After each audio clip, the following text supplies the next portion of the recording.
이솝우화 중에 그 도시지와 시골지 이야기 아세요? 이제 우리나라에 이솝우화가 들어와서 도시지라고 안 하고 소울지라고 그러죠. 소울지와 시골지. 제가 잠깐 이야기해 드려보면 시골지가 도시지, 그러니까 서울지를 초청을 하죠. 그래서 이제 시골에 이제 오게 됩니다. 그런데 이제 시골에는 먹을 게 별로 없잖아요. 그래서 이제 그것을 보고 도시지가 그러죠. 야, 우리 도시에 가면, 서울에 가면 먹을 거 엄청나게 많은데 네가 우리 도시 한번 와볼래? 서울에 와볼래? 그렇게 초청을 합니다. 그래가지고 이제 시골지가 도시에 이제 가게 되죠. 그래서 이제 부엌에 들어갔더니 뭐 치즈니 뭐 우유니 뭐 먹을 게 엄청나게 많습니다. 그래서 이제 먹으려고 딱 했더니 갑자기 고양이가 나타난 거예요. 그래서 또 어디로 들어가요? 쥐구멍으로 들어가요. 쥐구멍에 이제 숨었다가 고양이가 이제 간 다음에 또 다시 나가려고 했더니 이번에는 강아지가 옵니다. 그래서 또 제대로 못 먹어요. 그래서 이제 좀 더 이제 그 쥐구멍에서 기다리고 있다가 이제는 이제 좀 되겠지 하고 이제 가서 이제 마음 놓고 이제 먹으려고 했더니 또 술 드시고 아저씨가 또 늦게 들어오셨나 봐요. 그래가지고 부엌에 또 들어오셔가지고 이 쥐들이 또 먹지 못하고 또 술게 됩니다. 그러니까 시골쥐가 이제 뭐라고 하냐면 이렇게 야 이렇게는 못 산다. 아무리 좋은 것들이 있어도 이렇게 위험하게 이렇게 힘들고 어렵게 살 수 없어. 나는 그냥 검소하지만 시골에 가서 그냥 작은 거지만 그냥 만족하면서 살랜다. 그래서 시골쥐가 이제 갔다는 그런 이야기예요. 그 이야기를 이제 아이에게 이제 이 이야기를 들려주지만 사실 누구한테 얘기하는 거예요? 그게 아이들한테 얘기하는 거예요? 부모한테 얘기하는 거겠죠. 그 안에 작은 뭐 짧은 그런 내용이지만 많은 것들을 함축하고 있다라는 것도 우리 생각하게 될 수 있어요. 그런데 이 우화가 프로그램으로 나옵니다. 어떤 프로그램이냐면 나는 자연인이다. 나는 자연인이다라는 프로그램. 저는 뭐 그 프로를 즐겨보지는 않아요. 몇 번 봤어요. 몇 번 봤는데 제 또래 아니면 저보다 좀 약간 그 연장자 되시는 남자분들이 그렇게 즐겨 보신다고 합니다. 그 삶의 모습이 아무래도 로망이라고 생각하시는 것 같아요. 그런 삶을 꿈꾸시는 것 같아요. 왜 그러냐면 성공해야 된다. 어떤 성과가 있어야 되는 어떤 인생을 살아야 된다라는 거에 어떤 집착을 하고 살다 보니 힘들고 어려운 그런 과정 안에서 좀 나만을 생각하고 나만을 위해 사는 그리고 누구의 시선도 받지 않는 그런 곳에서 살고 싶다라고 생각들을 하는 것 같아요. 근데 그렇게 가서 살아가는 사람들 어느 정도 이렇게 자리를 정착하고 이렇게 살아가는 사람들을 보면서 어떤 대리 만족을 느끼기도 하는 것 같습니다. 그런데 그렇게 도전했던 많은 사람들이 다 성공한 건 아닐 거예요. 그 자연인이라는 그 프로그램에 나오는 사람들은 아무래도 성공하고 그 자리에 이렇게 정착한 사람들이 아마 나오는 것 같아요. 제가 그 주중에 그 라디오에서 들었는데 제가 잘 기억은 안 나는데 들었던 내용이에요. 어떤 여자분이 기도 제목인데 기도 제목이 뭐냐면 남편이 다시 돌아오는 그런 기도 제목입니다. 남편이 이제 자연인이 된 거죠. 그래서 이제 가정을 떠나서 혼자 생활하고 있는 거예요. 그래서 아내는 항상 불안한 거죠. 남편을 걱정하고. 그리고 또 가정 안에 또 남편이 있어야 또 가장이 있어야 또 되는 또 여러 가지 일들이 있기 때문에 그렇게 기도를 했다 그래요. 근데 그 기도가 응답이 되었다고 합니다. 그 남편이 다시 돌아왔다고 해요. 그래서 사실 그 도시에 있느냐 또 시골에 있느냐가 문제가 안 될 수도 있죠. 될 수도 있지만. 그러니까 그 도시에 살던 어떤 삶의 모습들이 시골에 아무도 없는 그 시골에 가서 살며 많은 도움도 얻을 수도 있어요. 환경이 바뀌어서 도움이 될 수도 있죠. 그런데 정말 큰 도움이 되려면 내 안에 뭐가 담겨 있느냐지 환경이 바뀌어서는 완전히 변할 수는 없어요. 환경이 변해서 나의 어떤 삶의 모습들이 조금은 바뀔 수는 있습니다. 하지만 완전히 바뀌려면 내 안에 뭐가 담겨 있느냐에 따라서 달라질 수 있어요. 제가 방송을 보니까 소주병이에요. 근데 이것을 재활용해 갖고 물을 담가놨어요. 소주병에는 소주가 담겨야 된다고 우리는 알고 있잖아요. 근데 재활용해 가지고 그 안에다가 물을 담갔더니 그게 뭐가 되냐면 생수병이 되는 거예요. 소주병인데 그 안에다가 물을 담으니까 사람들이 먹을 수 있는 물을 담으니까 생수병이 되는 거예요. 그러니까 어느 환경에 사냐도 굉장히 중요하죠. 무시 못합니다. 어느 환경에 사는 것도 굉장히 중요하지만 그것보다 더 중요한 건 무엇이냐면 내 안에 무엇이 담겨 있느냐, 그것이 더 중요한 것이다 라는 것을 지금 바울은 이야기하고 있어요. 1절에서 2절의 말씀을 제가 한번 읽어보겠습니다. 형제들아, 내가 너에게 전한 복음을 너희에게 알게 하노니 이는 너희가 받은 것이요 또 그 가운데 선 것이라. 2절입니다. 너희가 만일 내가 전한 그 말을 굳게 지키고 헛되이 믿지 아니하였으면 그로 말미암아 구원을 받으리라. 구원을 받을 수 있는 방법은 있잖아요. 복음을 믿고 복음을 따르며 살아가는 거예요. 그 방법밖에 없어요. 제가 좀 전에 말씀드렸던 것처럼 환경을 바꾸는 것도 굉장히 중요하죠. 그렇지만 그것보다 선행되어야 될 일은 뭐냐면 내 안에 무엇이 담겨 있느냐를 다시 확인하고 꼭 필요한 것들을 담아야 하는 것. 그것이 무엇이냐면 복음을 담아야 한다라고 지금 바울은 이야기하고 있어요. 그런데 2절에 보면 헛되이 믿지 아니하였으면 그로 말미암아 구원을 받으라. 헛되이 믿고 있기 때문에 이런 얘기를 한 거 아닐까요? 이들이 헛되이 믿는 잘못된 믿음이 있기 때문에 이런 얘기를 한 것 아닐까요? 14절을 보면 어떤 것들을 헛되이 믿고 있는지 알 수 있어요. 14절입니다. 제가 읽어볼게요. 그리스도께서 만일 다시 살아나지 못하셨으면 우리가 전파하는 것도 헛것이었고 너희 믿음도 헛것이며. 부활을 믿지 않는 사람들이 있었다라는 것을 알 수 있어요.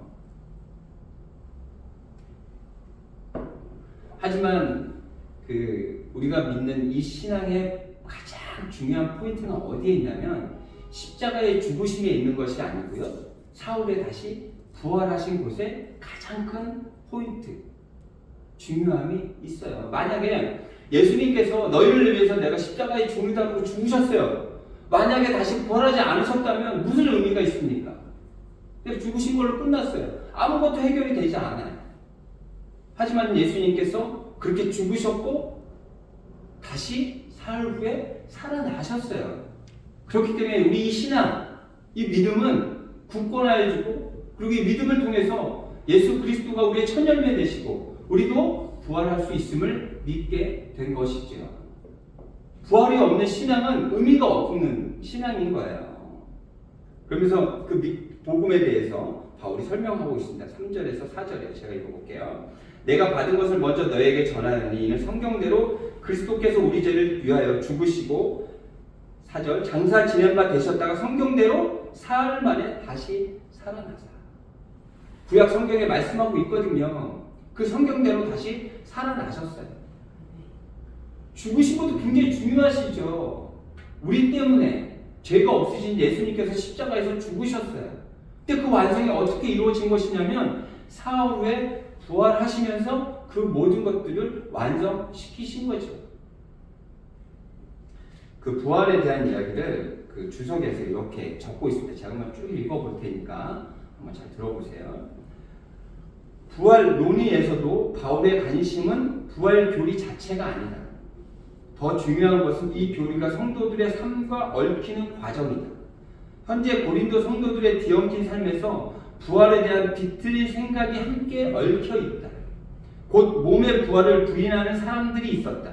잘못된 생각이 삶을 꼬기도 하고 잘못된 삶이 생각을 비틀기도 한다.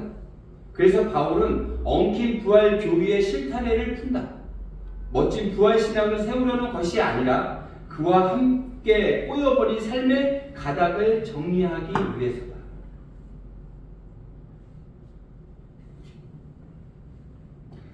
부활을 중요하게 이야기하는 그 이유가 여기에 있어요. 그러면서 그 부활이 역사에 있었던 일이라고 명확하게 이야기하는 그 과정을 한번 보도록 하겠습니다. 예수님께서 다시 부활하신 다음에 부활을 본 사람들이 있다.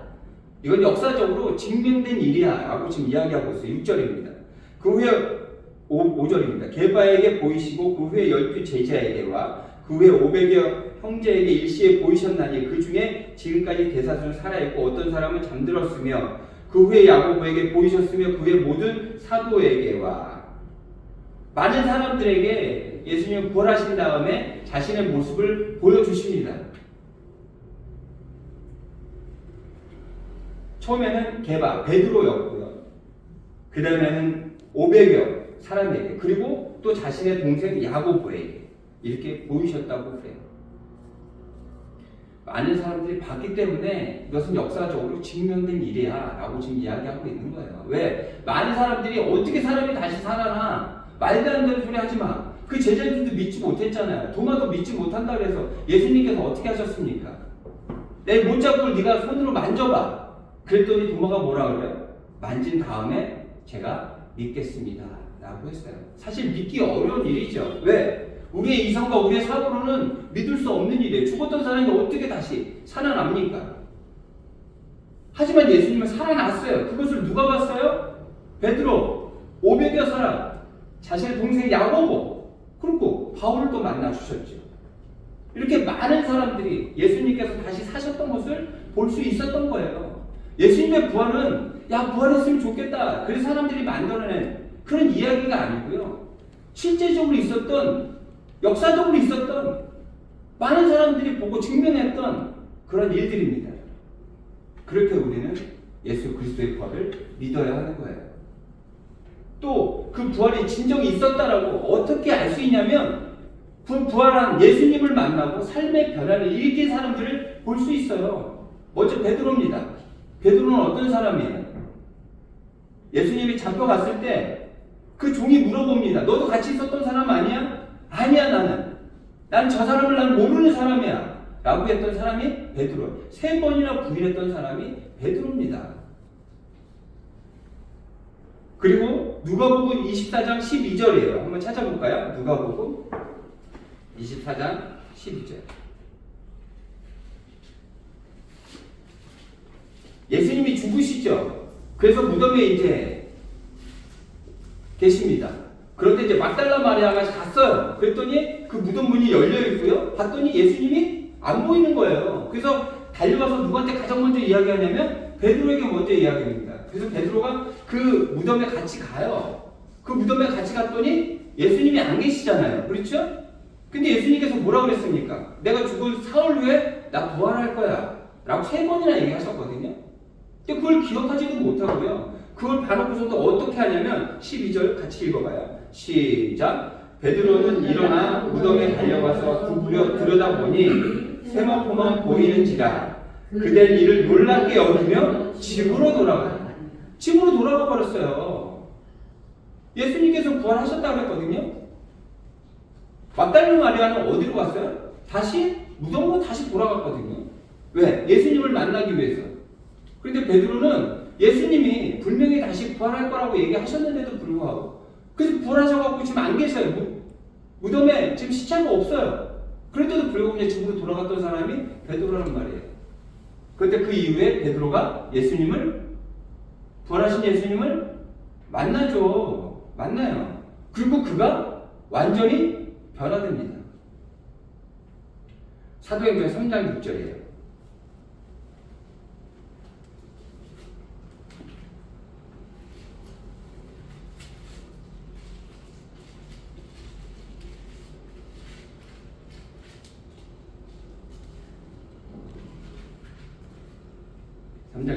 제가 한번 같이 읽을까요? 3장 6절 같이 읽겠습니다. 시작. 베드로가 이르되 은과 금은 내게 없거니와 내게 있는 이것을 내게 주노니 나사렛 예수 그리스도의 이름으로 일어나 걸으라. 어떻게 돼요? 그 앉아있던 평생을 일어나지 못했던 사람이 일어나죠. 이렇게 담대한 믿음의 사람이 되어버렸어요. 어떻게 해요? 부활하신 예수님을 만난 이후에. 그리고 야고보는 예수님의 동생입니다. 예수님께서 가장 사역하기 어려웠던 곳이 어디예요? 나사렛이에요. 자신의 고향입니다. 왜 그러냐면 그곳에 있는 사람들이 예수님이 어렸던 시절을 다 알고 있어요. 그곳에서 사역하기가 굉장히 힘들고 어려웠어요. 왜? 예전의 모습을 다 알고 있기 때문에. 야고보도 믿기 어려웠을 거예요. 왜? 형의 모습을 평생 보고 살았기 때문에. 그런데 부활의 모습을 보고 야고보는 믿게 되죠. 그리고 야고보는 사도로서의 역할을 감당하게 되고요. 그리고 굉장히 비참하게 순교하게 됩니다. 끝까지 그 말씀을 지키고 살아갔던 것을 볼 수 있습니다. 부활하신 예수님을 만나고 그들의 인생이 변화되는 것들을 볼 수 있어요. 극적으로 변한 또 한 사람이 있잖아요. 누구예요? 오늘 말씀을 전하고 있는 바울이죠. 그렇죠? 8절, 9절, 10절입니다. 제가 읽어볼게요. 맨 나중에 만삭되지 못한 난자 같은 내게도 보이셨느니라. 나는 사도 중에 가장 작은 자라. 나는 하나님의 교회를 박해하였으므로 사도가 칭함받기를 감당하지 못한 자니라. 그러나 내가 나된 것은 하나님의 은혜로 된 것이니 내게 주신 그의 은혜가 헛되지 아니하여 내가 모든 사도보다 더 많이 수고하였으나 내가 한 것이 아니요 오직 나와 함께 하신 하나님의 은혜로라. 11절. 그러므로 나나 그들의 이같이 전파하며 너희도 이같이 믿었느니라. 바울은 교회를 핍박하던 사람이에요. 예수 그리스도를 믿던 사람들을 핍박하던, 죽이러 다녔던 그런 사람이에요. 근데 예수님, 부활하신 예수님을 만났어요. 그럼 바울은 어떻게 됐죠? 완전히 거듭나고 새로운 사람이 돼서 정말 우리 지금도 가장 닮고 싶어하는 사람 누구냐고 물어보면 아마 바울이 제일 많을 거예요. 우리가 닮고 싶어하는 그런 신앙의 모습이 되었던 거예요. 어떻게 해요? 부활하신 예수님을 만났기 때문이에요. 우리도 예수님을 알죠. 근데 예수님을 아는 것으로 끝나서는 안 된다니까요. 부활하신 예수님을 만나야 된다니까. 이 만남이 이렇게 중요합니다. 제가 하나 이야기 드릴게요. 저희 자녀들과 자주 이렇게 식사를 합니다. 이제 주중에도 식사를 했어요. 이제 결혼한 우리 큰 아들 레이와 작은 아들, 그리고 이제 저희 부부에서 이제 같이 밥을 먹고, 그리고 이제 2차로 디저트를 먹기 위해서 이제 그 카페에 앉아서 이제 여러 가지 일들을 이야기했습니다. 그러다 이제 큰 아들이 그 주에 겪었던 일을 이야기합니다. 차를 가지고 이제 출퇴근을 하는데 이제 거기에 주차장이 작으니까 옆에 이제 다른 주차장에 차를 세우고 이제 가는 중에 기동 대장을 만났답니다. 그러니까 이게 순경이잖아요, 저희 아들은. 그러다 보니 기동 대장하고는 같이 이렇게 대화할 수 있는 그런 시간이 별로 없어요. 그러니까 잘 모르죠, 서로. 잘 모르고 그냥 기동 대장이고 같은 부서에 있는 것만 이제 서로 이제 잘 아는 거죠. 그러다 이제 만났대요. 만났는데 그 기동 대장이 이렇게 물어보더랍니다. 놀러 왔어? 이렇게 물어보더라는 거예요. 그래서 본인이 옷을 이렇게 좀 추리하게 입고 와가지고 이 모습 때문에 그렇게 이야기하시나? 그래서 좀 너무 이게 당황스러워가지고 다시 물어봤대요. 놀러 왔냐고요? 이렇게 물어봤다는 거예요. 그랬더니 그 기동대장이 아니 놀러 왔냐고 물어본 게 아니고 뭘로 왔냐고. 그러니까 뭘 타고 왔냐. 아마 그때 뭐 파업을 해서 그랬는지 하여튼 뭐 때문에 그랬는지 잘 모르지만 뭘로 왔느냐 이제 물어봤던 것을 저희 아들은 놀러 왔어 이렇게 이제 들었던 거죠. 그래서 그것 때문에 둘이서 많이 웃었다 그래요. 이제 그리고 이제 그 후에 이제 만나는 사람들 있을 때 기동대장이 옆에 있으면 우리 아들이 이렇게 소개했답니다. 놀러 온 친구라고. 그래서 그 이야기를 했다는 거예요. 그러면서 또 이런 얘기도 했답니다. 자신이 생각할 때는 제 아들이 큰 아들이 그 기동대가 거의 한 100명 가까이 된다고 하는데 제일 잘생긴 것 같다 그렇게 얘기를 했다고 해요. 그래서 그 얘기를 굉장히 기쁘게 막 이렇게 기분 좋게 막 얘기를 했습니다. 그 같이 생활하는 그런 관계이지만 어떤 만남이 있느냐에 따라서 둘의 관계가 그 친밀감이 또 달라질 수 있어요. 예수님을 우리가 안다니까요. 예수님을 알지만 부활하신 예수님을 우리가 온전히 만나야 돼요. 그 부활하신 예수님을 기억해야 돼요. 그 부활하신 예수님을 우리가 믿어야 돼요. 그리고 우리의 삶이 변화가 되는 거예요. 예수님께서 부활하셨다니까요. 그래서 오늘 우리 주일 예배를 드리는 거예요. 제가 그 찬양할 때 말씀을 드렸던 것처럼 금요일에 예수님이 십자가에 달려 죽으시고요. 사흘로 3일. 그러니까 금요일, 토요일 안식일날이죠. 그 다음 날 예수님은 부활하셨어요. 그래서 우리는 이날을 주일로 섬기는 거예요. 매주 주님은 부활하십니다. 그 부활하신 예수님 우리를 외면해서는 안 돼요. 그렇게 우리도 부활의 삶을 살아가야 하는 거예요. 예전의 삶을 죽이고요. 부활의 삶을 살아가야 하는 거예요. 예수 그리스도의 그 부활의 모습과 우리는 계속해서 만나야 합니다. 친밀하게 관계를 가져야 합니다. 그래서 예수 그리스도의 그 부활의 모습을 통해 우리의 삶의 모습도 부활의 모습으로 살아가야 하는 거예요. 예전에 세상의 욕심에, 세상의 질서에 우리가 살아갔다면 그 삶 안에서 우리 모든 것들을 죽여하고요 다시 살아가는, 그래서 부활한 새로운 삶을 살아가는 우리가 되어야 합니다. 그렇게 해서 어떻게 된다고요? 부활하신 예수 그리스도를 만나야 하고요, 기억해야 하고요, 믿어야 합니다. 그렇게 부활한 예수께서 그 부활하신 그 모습처럼 부활하는 모습으로 살아가는 여러분들 되시기 바랍니다. 그런데 그 부활의 모습을 살아가기는 정말 쉽지 않습니다. 하지만 살아내야 돼요. 근데 어떻게 살아낼 수 있느냐? 19절 20절입니다. 제가 읽겠습니다. 만일 그리스도 안에서 우리가 바라는 것이 다만 이 세상의 삶뿐이면 모든 사람 가운데 우리가 더욱 불쌍한 자이니라. 그러나 이제 그리스도께서 죽은 자 가운데 다시 살아나사 잠자는 자들의 첫 열매가 되셨다.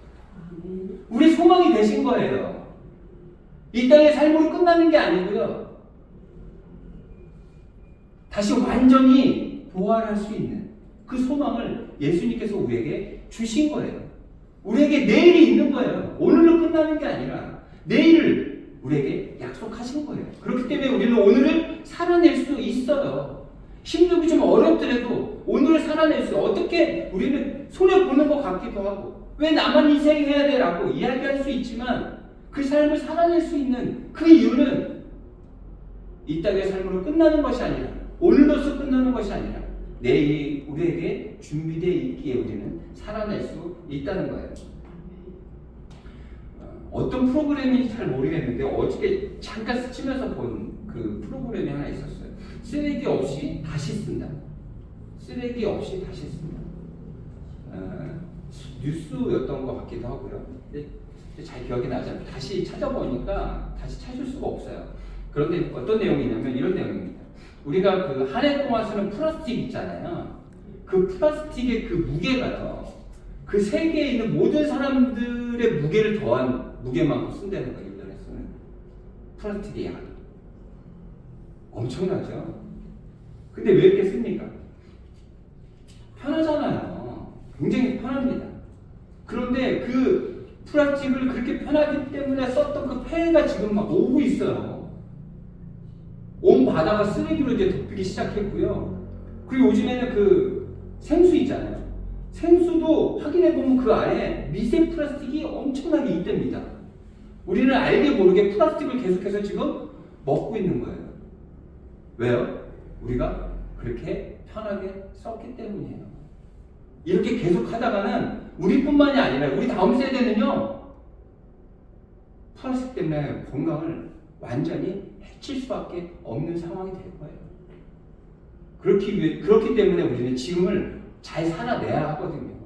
그래서 그 프로그램에 어떤 이야기들이 나오냐면, 좀 전에 제가 말씀드렸던 것처럼 그 소주병 있잖아요. 거기다 생수를 담는 이유가요, 플라스틱을 만들지 않기 위해서. 병은 다시 재활용이 된다고 하잖아요. 그리고 그게 깨져도 그렇게 문제가 될 수 없어요. 왜 그러냐면 그 깨진 병을 다시 또 재활용 또 할 수 있기 때문에 그렇지. 그래서 그 병에다가 생수를 담아서 판매를 한다는 거예요. 왜? 플라스틱을 만들지 않기 위해서. 또 어떤 내용들이 나오냐면 원재료를 있잖아요. 큰 통에 담아서 판매하는 곳이 있어요. 소분해서 만들어 놓지 않아요. 왜요? 소분한 통들을 만들지 않기 위해서. 그래서 그 재료들을 큰 통에 담아 놓고요, 물건을 사려고 하는 사람들이 통을 가져가야 됩니다. 그럼 그 통에다 물건을 담아준다는 거예요. 그러면서 그 플라스틱을 될 수 있으면 만들지 않으려고 하는 거죠. 제가 같이 일하는 그 식장 중에, 요즘은 같이 일하는데, 일 안 하는데, 그분은 항상 밥을 배달시켜서 먹습니다. 그분하고 같이 밥을 먹으면 배달을 시켜서 먹어요. 그러면 편하긴 하죠. 나가지 않아도 되고 시간을 많이 줄일 수 있기도 하고. 그런데 거기서 먹는, 그 현장에서 먹는 그 플라스틱, 그 용기들이 있잖아요. 재활용할 수 없어요. 저희가 거기 어디라고 거기서 재활용을 하겠습니까? 결국에는 그 그 플러스 용기들이 다 어디에 들어가냐면 쓰레기통에 들어가게 돼. 재활용이 될 수 없어. 그러니까 계속해서 오염이 될 수밖에 없지. 그래서 저는 만약에 제가 담당하는 그런 일이라면 저는 배달시켜서 먹지 않습니다. 배달을 시킬 수밖에 없는 상황이 된다면 어쩔 수 없는 경우에는 시킬 수밖에 없어요. 왜? 가서 먹을 곳이 없는 경우도 있거든요. 좀 귀찮더라도 가서 먹어요. 왜 그러냐면 그래야 재활용이 오염되지 않는 그런 상황이 된다는 거예요. 왜 우리가 좀 귀찮더라도 왜 그것들을 지키며 살아가야 할까요? 그 이유는 우리가 내일이 있기 때문에 그래요. 조금 번거롭고 좀 귀찮더라도 우리는 내일을 생각하기 때문에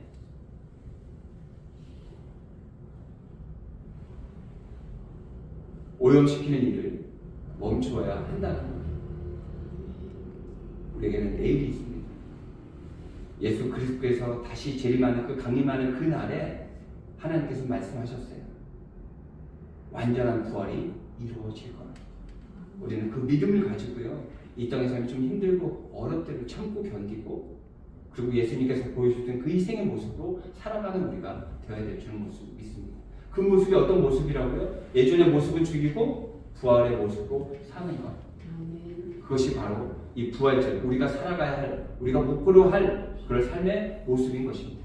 그렇게 살아내시는 우리 모두 되시길 바랍니다. 아멘.